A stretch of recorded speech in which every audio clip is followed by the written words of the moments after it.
Saya pernah berpikir bahwa menjadi polisi adalah panggilan jiwa, cara saya melindungi orang-orang yang saya cintai di negeri ini yang penuh kontradiksi. Sampai hari itu tiba, ketika segalanya runtuh hanya karena satu rahasia yang tak pernah saya pilih. Saya ditangkap oleh rekan satu tim sendiri, diisolasi di ruang tahanan kantor polisi, hanya karena mereka tahu saya gay. Nama saya Aditya Pranata, Brigadir Polisi di Polres Jakarta Selatan. Saya lahir di sebuah kampung kecil di Jawa Tengah, di mana nilai-nilai keluarga dan agama begitu kuat menancap di hati setiap anak. Ayah saya pensiunan tentara, ibu guru ngaji di masjid desa.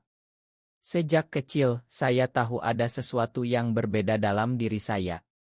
Saat teman-teman sebaya membicarakan gadis-gadis cantik di sekolah, hati saya justru berdegup kencang melihat senyum seorang teman laki-laki di lapangan sepak bola. Saya menyembunyikannya dalam-dalam, berdoa setiap malam agar Tuhan mengubah saya. Tapi semakin saya berdoa, semakin jelas bahwa ini adalah bagian dari diri saya yang tak bisa diubah. Saya masuk akademi polisi untuk membuktikan kepada diri sendiri bahwa saya bisa menjadi normal. Seragam biru tua itu menjadi pelindung saya, simbol kekuatan yang menyembunyikan kerapuhan batin. Di kesatuan, saya dikenal sebagai polisi yang tegas, rajin patroli, dan selalu siap membantu rekan. Saya punya tim kecil yang solid, ada Rea, kapten tim yang karismatik, selalu jadi panutan, Budi yang suka bercanda tapi setia, dan Arhan yang paling dekat dengan saya. Arhan. Dia yang membuat dunia saya berwarna. Kami bertemu saat operasi raya narkoba di sebuah klub malam di Jakarta. Arhan adalah inorman sipil yang membantu kami. Dia tinggi, berkulit sawo matang seperti saya, dengan mata yang selalu tersenyum meski hidupnya keras sebagai anak yatim piatu. Malam itu, saat hujan deras mengguyur kota, kami berlindung di pos jaga yang sama. Obrolan ringan berubah menjadi curhatan panjang. Dia cerita tentang perjuangannya mencari nafkah, saya cerita tentang tekanan menjadi polisi di keluarga konserati. Entah bagaimana, tangan kami bersentuhan, dan saat itu saya tahu, ini bukan sekadar persahabatan. Hubungan kami berkembang diam-diam, kami bertemu di tempat-tempat tersembunyi, seperti kosan kecil Arhan di pinggiran Jakarta, atau saat patroli malam ketika saya bisa mencuri waktu. Arhan tak pernah menuntut, dia paham risiko saya sebagai polisi. Kita cukup seperti ini, Dit, katanya suatu malam, saat kami berbaring di atas tikar usang, mendengar suara adzan subuh dari masjid terdekat. Tatapannya penuh kehangatan, membuat saya merasa diterima untuk pertama kalinya. Tapi di kesatuan, saya harus berpura-pura. Saya ikut bercanda kasar tentang perempuan, tertawa saat rekan-rekan melecehkan dibanci di jalan. Hati saya sakit setiap kali, tapi saya diam. Rea, kapten kami, sering bicara tentang membersihkan institusi dari penyimpangan. Polisi harus lurus, bro, katanya suatu hari di kantin. Saya hanya mengangguk, menunduk menyembunyikan rasa takut. Semuanya berubah saat operasi besar penggerebekan judi ilegal. Tim kami berhasil menangkap bandar besar, dan ada pesta kecil di markas. Minum-minum, bernyanyi. Saya jarang minum, tapi malam itu saya lengah. Ponsel saya bergetar, pesan dari Arhan, kangen. Besok ketemu ya. Saya tersenyum sendiri, tak sadar Rea melihat. Keesokan harinya, suasana aneh. Rekan-rekan menatap saya berbeda. Saat istirahat, Rea memanggil saya ke ruangannya. Aditya, ada yang mau kita bicarakan. Di sana sudah ada Budi dan beberapa anggota lain. Mereka menunjukkan printout chat saya dengan Arhan yang entah bagaimana bocor. Ini apa, Dit? Logai ya, tanya Rea dingin. Jantung saya berhenti. Saya mencoba menyangkal, tapi bukti terlalu kuat. Mereka bilang ini memalukan kesatuan. Kita harus lapor ke atasan, kata Budi yang dulu saya anggap sahabat. Malam itu, saya diisolasi di ruang tahanan kecil di belakang kantor polisi. Pintu besi dingin, hanya tikar tipis dan lampu redup. Saya duduk di sudut, memeluk lutut, air mata jatuh tanpa suara. Di luar, saya dengar mereka bicara. Biar dia mikir, biar kapok. Rea yang memimpin. Mereka pikir ini akan menyembuhkan saya, atau setidaknya membuat saya mundur sendiri. Tapi di dalam kegelapan itu, sesuatu berubah dalam diri saya. Saya lelah berpura-pura. Malam pertama di tahanan itu terasa abadi.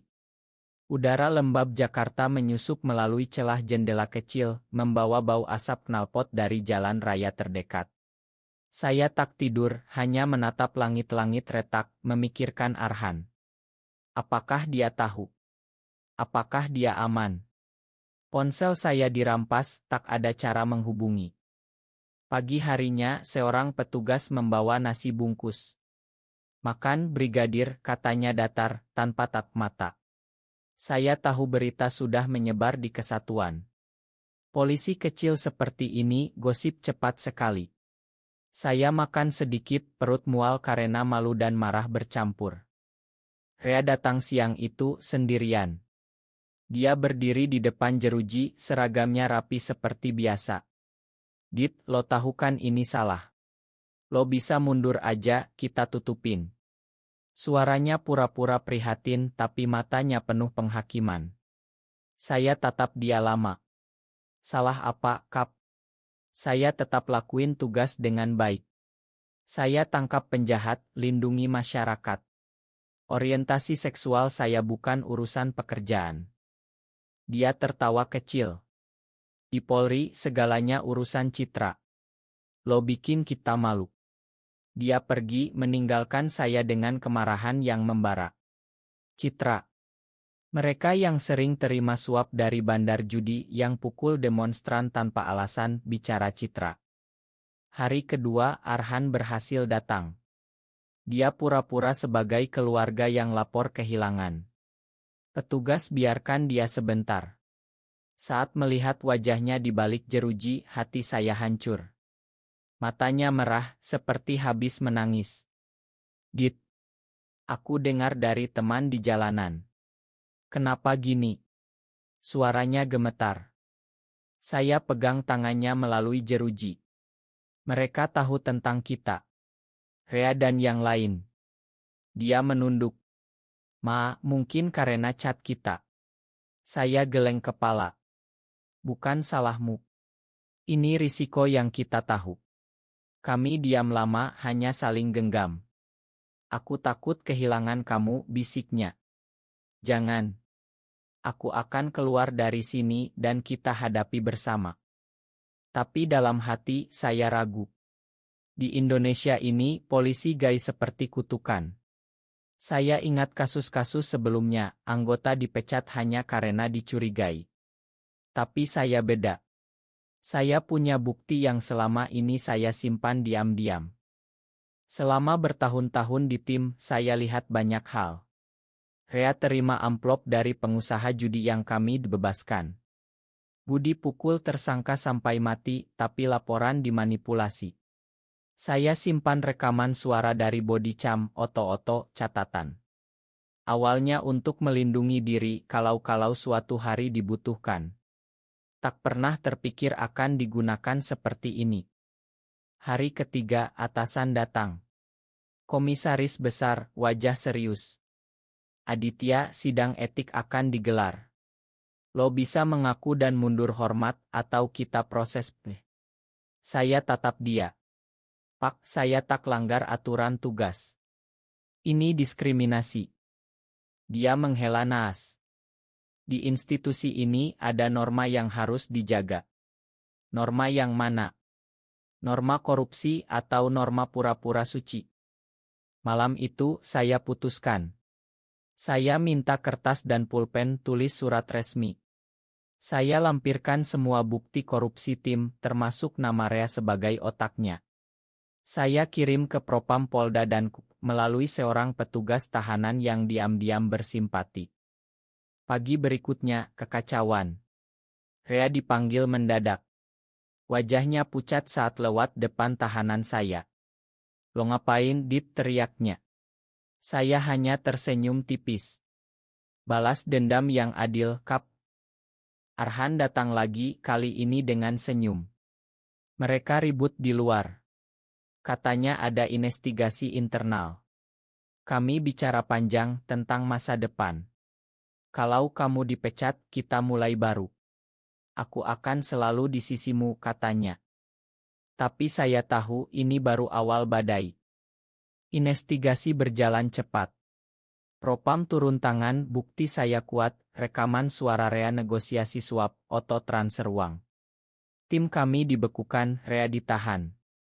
Berita menyebar di media, skandal korupsi di Polres Jakarta Selatan. Saya masih diisolasi, tapi kini status berubah. Mereka tak berani pecat saya langsung, takut dikaitkan dengan pembalasan. Atasan tawarkan kesepakatan, tarik laporan, saya dipindah tugas jauh. Saya tolak. Saya ingin keadilan, Pak. Untuk semua. Arhan dukung penuh. Dia datang setiap hari, bawa makanan, cerita tentang dunia luar. Masyarakat mulai bicara, Dit. Ada yang dukung kamu, bilang polisi juga manusia. Tapi ada juga ancaman, telepon anonim ke keluarga saya di kampung. Ayah telepon, suaranya berat. Aditya, benarkah berita itu? Kamu. Seperti itu. Saya diam lama, lalu jawab, ya. Makan anakmu. Dia menangis, tapi akhirnya bilang, yang penting kamu benar dalam tugas. Ayah bangga kamu berani lawan korupsi. Dukungan itu memberi kekuatan. Sidang etik digelar tertutup.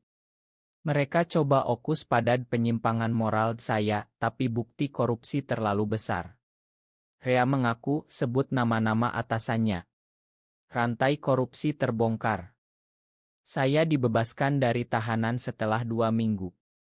Keluar dari gerbang Polres, Arhan menunggu dengan motor bututnya. Kami peluk lama di bawah pohon asam, tak peduli tatapan orang. Kita bebas sekarang, bisiknya. Tapi bebas sejati. Saya dipecat dengan hormat, alasan terrestrukturisasi.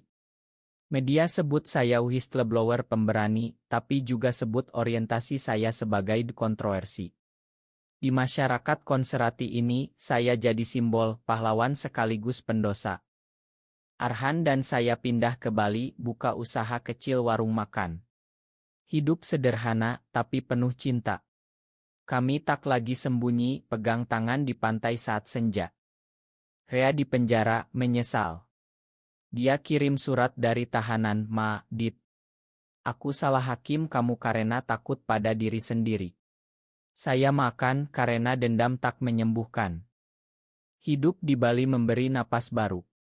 Angin laut menyapu luka lama, ombak kuta seperti membersihkan jiwa. Warung kami kecil, tapi ramai. Arhan masak nasi goreng spesial, saya layani tamu dengan senyum yang dulu jarang keluar. Tapi masa lalu tak mudah hilang. Kadang mimpi buruk datang, jeruji besi, tatapan menghakimi. Arhan peluk saya saat bangun berkeringat. Sudah lewat, Dit. Kita punya sekarang. Kami bergabung dengan komunitas lebih kecil di sana, orang-orang yang paham perjuangan. Cerita saya inspirasi mereka, tapi juga peringatan Indonesia masih jauh dari penerimaan. Suatu hari, wartawan datang. Mau wawancara tentang kasus korupsi. Saya cerita terbuka, termasuk tentang cinta saya pada Arhan. Artikelnya viral, polisi gai pemberani yang bongkar korupsi. Ada dukungan banjir, tapi juga hujatan. Dosa neraka menanti. Keluarga saya datang berkunjung. Ayah peluk saya erat. Anakku polisi sejati, lawan Kaliman. Ibu nangis, tapi akhirnya terima Arhan sebagai teman spesial. Rea bebas bersyarat setelah 2 tahun. Dia datang ke warung, wajah kurus. Dit, makan aku sepenuhnya. Kami bicara panjang. Dia cerita di penjara, dia introspeksi, sadar kebenciannya lahir dari ketakutan sendiri. Mungkin aku juga. Tapi aku tak berani seperti kamu.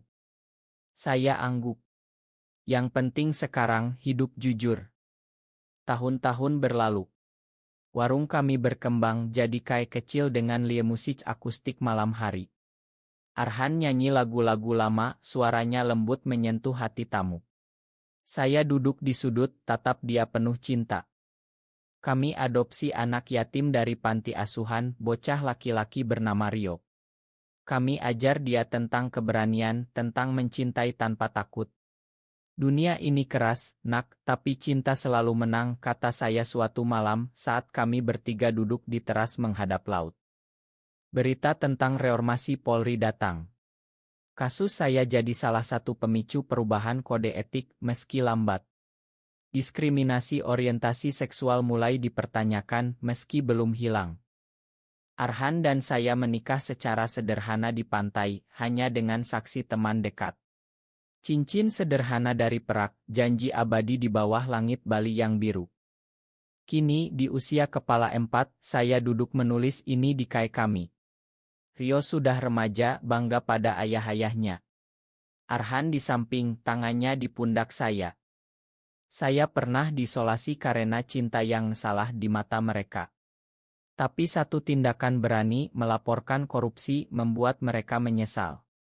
Bukan hanya Rea, tapi sistem yang pura-pura suci. Cinta kami bertahan, bukti bahwa di negeri ini, meski penuh badai, ada ruang untuk kebenaran dan kasih sayang.